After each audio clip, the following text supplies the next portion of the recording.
देखिए महोदय, आप अपने श्रमिकों को समझाइए कि वहाँ ना तो कोई डायन या चुड़ैल का साया है, ना ही वो स्थान श्रापित है।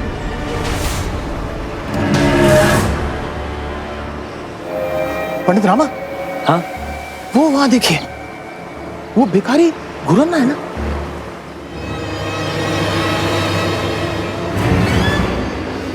हाँ। कहाँ जा रहा है? अरे गुरन्ना, उस दिशा में कहाँ जा रहे हो? कोई दीक्षा नहीं मिलने वाली वहाँ।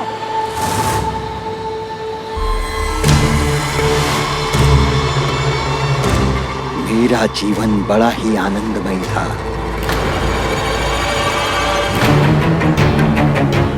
अब मेरा समय आ चुका है।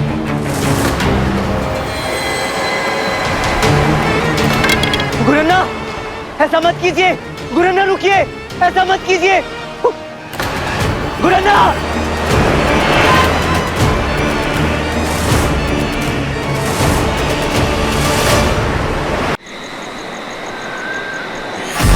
हमसे रात्रि में भी कितना कार्य करवाते हैं। कितनी भयावह है ये जगह। महाराज का अनुमान है कि पुर्तगाली समुद्र के रास्ते कभी भी आक्रमण कर सकते हैं, इसलिए हमें 1 माह के अंदर निगरानी मीनार का कार्य पूर्ण करना ही होगा। परंतु मैंने सुना है कि ये जगह श्रापित है। इस पहाड़ी पर डायन और चुड़ैल का वास है। उनके बारे में बात। भाई तो बात ही क्यों करते हो? उस विषय में सोचो भी मत।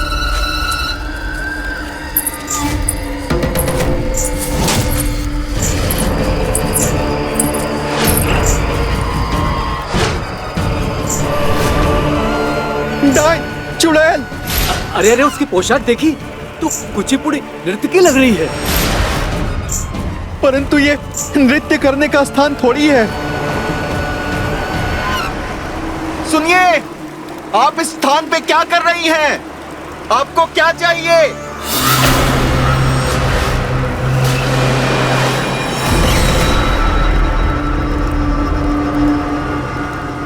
मुक्ति। मेरा जीवन बहुत ही आनंदमय था, लेकिन अब मेरा समय आ चुका है। रुको, रुको।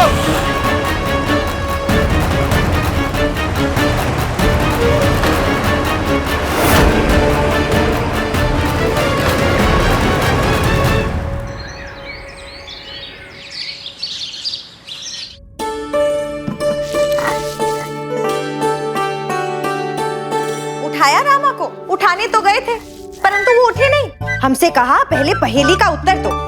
ऐसा क्या है जो 1 से 2 में परिवर्तित हो जाता है? जब तक पहेली का उत्तर नहीं देंगे तब तक वो उठेंगे नहीं। मैं उठाती हूँ उसे। वो तुझे भ्रमित कर रहा है। थोड़ी देर और सोने के लिए। लक्ष्मण भी अपने गांव चला गया है, तो सोच रहा होगा उठकर क्या ही करेगा। मैं भी उसकी अम्मा हूँ। अभी देख कैसे उसका सारा आलस्य दूर करती हूँ।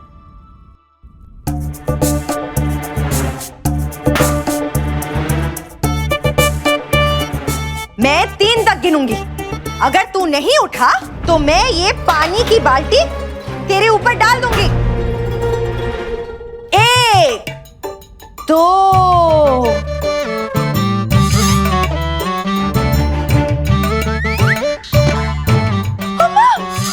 अम्मा, पहेली का उत्तर मिल गया। एक मनुष्य को जो 2 में परिवर्तित कर दे उसे कहते हैं दर्पण। अरे वाह मेरी शारदा महोदया, कुछ क्षण और सोने देती। इतनी चतुर होशियार कब से हो गई तुम? जब से तू इतना आलसी हो गया। मैं जानती हूँ ये अवश्य कोतवाल ही होगा। पंडित रामा, महाराज ने आपको शीघ्र बुलाया है। आता हूँ कोतवाल महोदय, एक क्षण रुकिए, तैयार होकर आता हूँ। चलिए चलिए कोतवाल महोदय। अरे चलिए पंडित रामा, कहाँ रह गए? आता हूँ। चूल्हा जलाने के लिए लकड़ियाँ ले आना। हाँ हाँ। तो इसका क्या अर्थ है कि श्रमिक कार्य नहीं करेंगे? कैसे नहीं करेंगे? क्यों नहीं करेंगे? नहीं, हम मानते हैं कि ये एक दुखद घटना है, परंतु किसी स्त्री के बन्ना घाट के शिखर की चोटी से कूद जाने से समस्त शिखर तो अभिशापित नहीं हो सकता ना। नहीं, ये कार्य नहीं रुकेगा, बिल्कुल नहीं रुकेगा। परंतु वो स्त्री थी कौन? महाराज, उस स्त्री का नाम था हेम रजनी। वो एक कुशल और प्रसिद्ध कुचिपुड़ी नर्तकी थी। उसके पास धन, दौलत, मान सब कुछ था। अरे आइए आइए, पंडित रामा कृष्णा आ गए आप। अब आप आ ही गए हैं तो बताइए, आपके विलंब से आने का क्या कारण है? वो महाराज क्षमा करें, निद्रा इतनी गहरी थी कि आंख खुली नहीं। बताइए, बिना झिझक महाराज के समक्ष इतनी सरलता से आपने बोल दिया। आपके स्थान पर कोई और होता ना तो कहता कि किसी आवश्यक कार्य में व्यस्त था, किंतु आपने तो सत्य बोल दिया कि आंख नहीं खुल रही थी। जी गुरुवर, सदैव सत्य ही बोलना चाहिए। और क्या है कि स्वप्न में आप दिखे। नहीं नहीं, आपको राजगुरु बने हुए 100 वर्ष हो गए थे। महाराज आपकी प्रशंसा कर रहे थे। अब आप ही बताइए, ऐसे स्वप्न से उठना उचित होता है क्या? हमारे राजगुरु बनने के 100 वर्ष उत्तम। और महाराज हमारी प्रशंसा कर रहे थे। अति उत्तम, अति उत्तम। आप देखिएगा पंडित रामाकृष्णा, आपका ये स्वप्न अवश्य सत्य होगा, अवश्य। अवश्य अवश्य गुरुवर। महाराज, कोतवाल महोदय ने सूचना दी कि किसी स्त्री ने पहाड़ी से कूदकर अपने प्राण ले लिए और अब श्रमिक वहां काम करने को तैयार नहीं है। कृपया हम लोगों को क्षमा कीजिए, परंतु हम में से कोई भी उस भूमि पे कोई कार्य नहीं करेंगे। यदि हम में से किसी पर उस चुड़ैल का साया पड़ा तो हम कूदने पर विवश हो जाएंगे। किंतु ना तो वो स्थान अभिशापित है, ना ही वहाँ किसी चुड़ैल या डायन का वास है। आप इस प्रकार कार्य ना रोके रामन्ना। उचित कहा पंडित रामकृष्ण। बन्नाघाट शिखर ही वो स्थल है जहां से हम समुद्र के मार्ग से दूसरे देश से आने वाले शत्रु प्रति कड़ी निगरानी रख चौकस रह सकते हैं। इसलिए वहां एक निगरानी मीनार का निर्माण आवश्यक है। यदि ऐसा नहीं हुआ तो पुर्तगाली सेना की हमें कोई सूचना प्राप्त नहीं हो पाएगी। पंडित रामकृष्ण, महाराज, कृपया इस दुखद घटना की तह तक जाएं और इस मामले को शीघ्र सुलझाएं। जी महाराज। ताकि हम उस निगरानी मीनार का निर्माण पूरा कर सकें।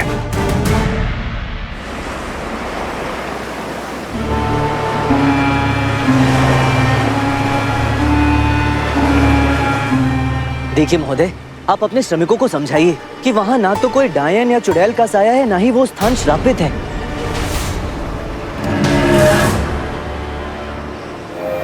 पंडित रामा, हाँ, वो वहां देखिए, वो भिखारी गुरन्ना है ना?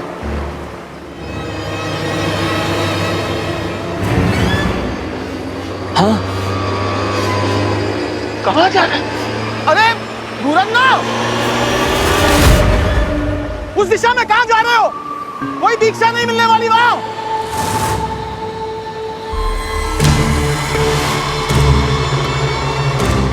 मेरा जीवन बड़ा ही आनंदमय था।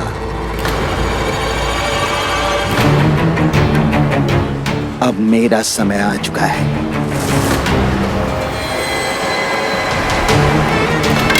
गुरन्ना, ऐसा मत कीजिए। गुरन्ना रुकिए, ऐसा मत कीजिए। गुरन्ना!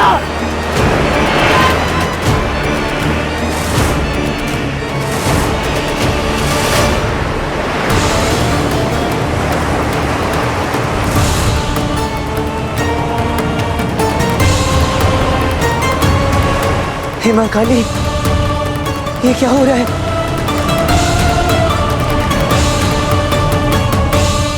महाराज, मुझे विश्वास नहीं हो रहा जो मैंने वहां देखा। उस बूढ़े भिखारी का यूं घूरना, वो भयानक सी विचित्र सी मुस्कान, मानो हेमरजनी की कहानी फिर से दोहराई जा रही हो, जैसे वो अपने वश में हो ही ना। और फिर वो एक ही पंक्ति को बार बार लगातार दोहराना। मेरा जीवन बड़ा ही आनंदमय था। अब मेरा समय आ चुका है। ये कैसे संभव है महाराज? एक भिखारी, एक नर्तकी जो आपस में कभी मिले ही नहीं, वो एक ही पंक्ति बार बार कैसे दोहरा सकते हैं? ऐसा लग रहा था उनका मस्तिष्क उनके नियंत्रण में है ही नहीं, कोई और ही उन्हें। काला जादू, इसे काला जादू कहते हैं पंडित रामाकृष्णा। ये कोई काला जादू नहीं है, ये आप भी जानते हैं। जानते नहीं, मानते थे। परंतु थे है नहीं। परंतु महाराज, इन दोनों घटनाओं को सुनने के पश्चात हमें ऐसा प्रतीत होता है कि काला जादू ऐसा ही होता है, ये मात्र संयोग नहीं है महाराज। उन श्रमिकों का जो मानना है कि वो स्थान अभिशापित है, वो सही है, सत्य है। और हम ये भी मानते हैं महाराज कि हमें वहां निगरानी मीनार का निर्माण नहीं करना चाहिए, क्योंकि ये हमारे लिए मात्र दुर्भाग्य और दुखद सूचना का केंद्र ही बनेगा। गुरुजी जी, आप तो पलटी मार गए, आप तो घर से निर्माण होना चाहिए। इधर आइए। सत्य खान, महाराज, कोई काला जादू नहीं है, ये एक प्रकार की सम्मोहन विद्या है। वो सम्मोहन विद्या जिससे मनुष्य के मस्तिष्क को नियंत्रण करके उससे कुछ भी करवाया जा सकता है। यदि आपको चतुर्थ संधि वाला किस्सा याद हो तो सम्मोहिनी भी ऐसा ही करती थी। पंडित रामाकृष्ण, ये सम्मोहिनी वाली बात हमारे लिए बीते हुए कल की बात है, और जहाँ तक हमें ज्ञात है विजयनगर में सम्मोहित करने वाला कोई नहीं है। किंतु आपको लगता है कि विजयनगर में सम्मोहित करने वाला कोई आ गया है?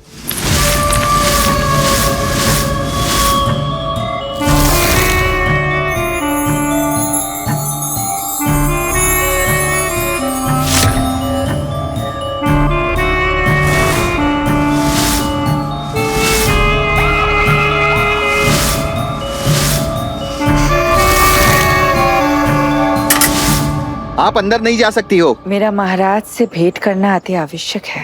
ये महल है, कोई बगीचा नहीं। आपको महाराज से मिलने नहीं दे सकते हैं। मैं कोई नहीं हूँ, महाराज की समस्या का हल मेरे पास है। देखिए, हम महाराज से आपको भेंट नहीं।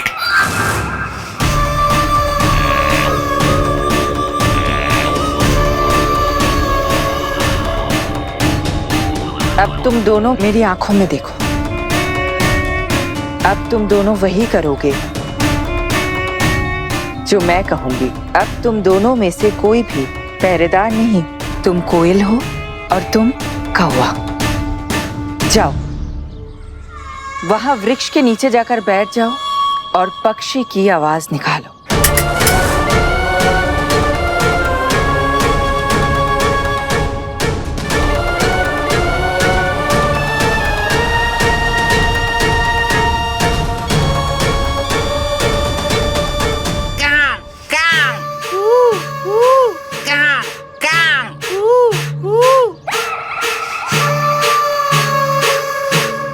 पंडित रामकृष्ण, आपको यह आभास क्यों हुआ कि ये वशीकरण है? मैं उन सज्जन के घर वालों से मिलकर आया हूँ महाराज। उनका कहना था कि उनका जीवन बड़ा ही आनंदमय चल रहा है, किंतु अब इस मानव लोक से उनकी मुक्ति का समय आ गया है और इसी कारण वो अपने प्राण लेने पर उतारू है। किंतु उनकी मृत्यु के ठीक एक दिवस पहले कुछ तो अवश्य बदला महाराज। दृश्य कुछ ऐसा था मानो उनके मन में किसी और की आवाज गूंज रही हो। वो बार बार बिल्कुल धीमे स्वर में कुछ बड़बड़ा रहे थे, मानो उन्होंने अपना होश खो दिया। बंद कीजिए अपनी ये मनगढ़ंत कहानी, ये कहानियां बनाने का समय नहीं है। महाराज, हमारा ये मानना है महाराज कि ये काले जादू का ही खेल है। उस चोटी पर किसी चुड़ैल का वास है और वही ये सब कुछ कर रही है। नहीं, वहां कोई चुड़ैल नहीं है।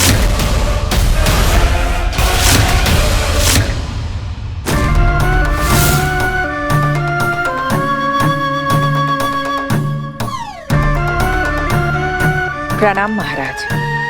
महाराज, मैं आपसे भेंट करने हेतु यहाँ आई हूँ। अब क्षमा कीजिए देवी जी, आप कौन हैं? और आपकी सूचना के लिए आपको बता देते हैं कि महाराज केवल मंगलवार के दिन ही प्रजा की समस्याएं सुनते हैं। अब जाइए, कृपया मंगलवार के दिन आइए, जाइए। इतना समय बचा नहीं है कि हम दिन गिन सके। क्या आप चाहते हैं कि बन्ना घाट की चोटी पर लाशों का ढेर लग जाए? आप बन्ना घाट की घटना के विषय में कैसे जानती हैं और क्या जानती हैं? आप कौन है देवी? महाराज, मैं चंद्रकला हूँ। कौन सी कला? चंद्रकला। चंद्रकला। महाराज, मैं गुंतकल राज्य से आई हूँ। मैं यहाँ आपको ये सूचित करने के लिए आई हूँ कि वहाँ उस चोटी पर जो कुछ भी हो रहा है सिर्फ वो कदाचित आत्महत्या नहीं है, अपितु हत्याएं, सम्मोहित कर की गई हत्याएं।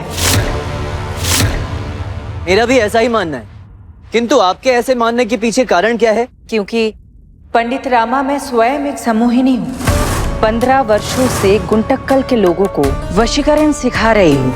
मेरे 100 से भी अधिक शिष्य सम्मोहन की अपनी कला से भिन्न भिन्न जगह जाकर मनुष्य को उनकी मानसिक समस्याओं से मुक्ति दिलाते हैं। महाराज, ये मस्तिष्क ही है जो हमारे उदय का भी कारण बनता है और पतन का भी।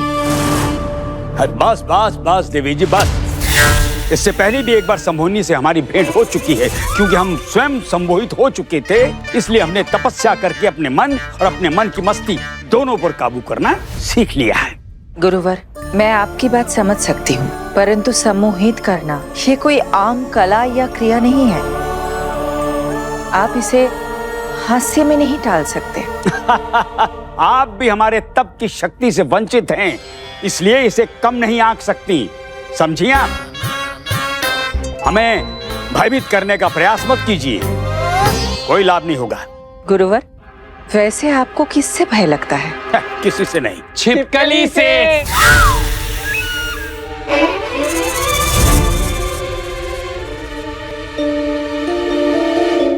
गुरुवर, कृपया आप नीचे आइए। हाँ।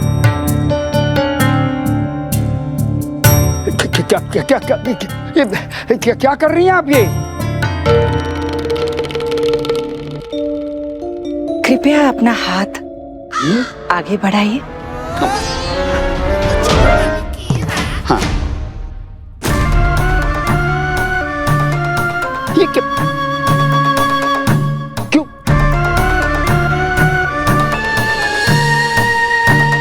गुरुवर, मेरी आंखों में देखिए।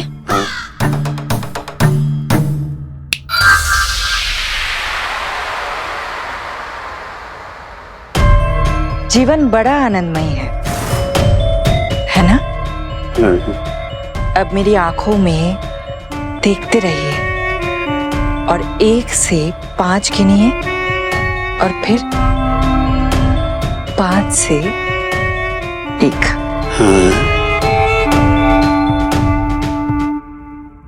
1, 2, 3, 4, 5, 5, 4, 3।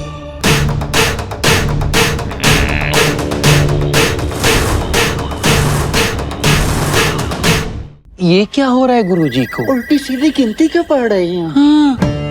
गुरुवर, आपको मेरी दी गई भेंट कैसी लगी?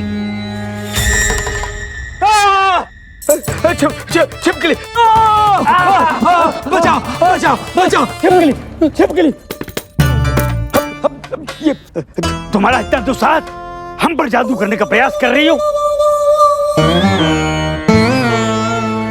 गुरुवर, आप इससे इतना भयभीत क्यों हो रहे हैं? हटाओ, दूर हटाओ, दूर हटाओ छिपकली को, दूर हटाओ। गुरुवर, हाँ? नीचे आ जाइए। अब आगे आइए।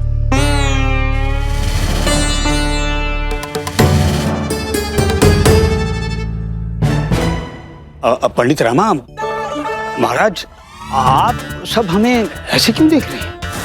गुरुवर, आप सम्मोहित हो गए थे। चंद्रकला जी, आपने जो अभी गुरुवर से कहा कि जीवन आनंदमय है, यही तो वो शब्द हैं जो वो लोग प्राण गंवाने से पूर्व बोल रहे हैं।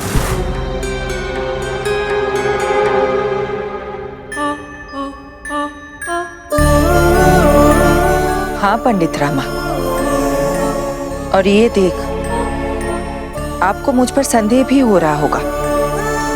उचित है, परंतु सत्य तो ये है कि मेरे प्रत्येक शिष्य इन्हीं शब्दों का प्रयोग कर सम्मोहित करते हैं। महाराज, मैं यहाँ इसीलिए आई हूँ ये बताने कि ये कोई मेरे शिष्य में से ही एक है जो विजयनगर के लोगों को अपने वश में कर रहा है।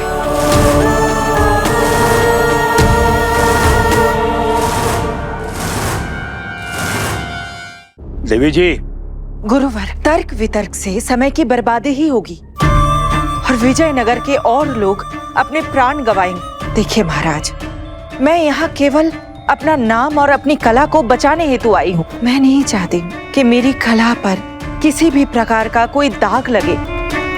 और महाराज, इस इंसान को पकड़ने के लिए मुझे आपके दरबार से किसी की आवश्यकता होगी। और वो है पंडित रामाकृष्णा। अब और कोई मृत्यु नहीं होने देंगे।